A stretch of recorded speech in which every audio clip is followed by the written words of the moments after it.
Smart card को आपने metre के ऊपर जस्ट स्वैप करना है और आपकी स्कूटी स्टार्ट हो जानी है।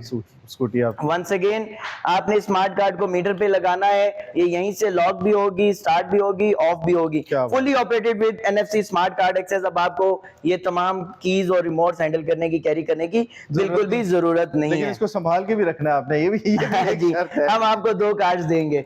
और इसके साथ साथ जैसे कि मैंने आपको बताया कि ये बजट फ्रेंडली है, तो वो उसमें बहुत सारी चीजें, ना सिर्फ आपकी जो बैटरी माइलेज है, बल्कि साथ ही साथ इसकी जो सीटिंग स्पेस है वो भी मैटर करती है कि 3% आपकी इस सीट के ऊपर बैठ के इजीली राइड कर सकते हैं। सीटिंग कैपेसिटी इसके ऊपर ज्यादा है, 43% है। और इसी के साथ साथ दूसरी चीज, इसके अंदर स्मार्ट स्टोरेज स्पेस भी आपको मिलता है, जो कि हम आपको ये करीब से दिखा देते हैं। तो आप ये देख सकते हैं कि यहाँ पे आपके पास एक अच्छा खासा स्टोरेज स्पेस भी मिल जाता है, जहाँ पे आपको इसका फ्लोर मैट भी मिल जाएगा, साथ ही साथ आपको इसका मेन चार्जर भी मिल जाएगा, और यहाँ पे आप अपना हेलमेट या सामान वगैरह भी कैश भी कैरी कर सकते हैं।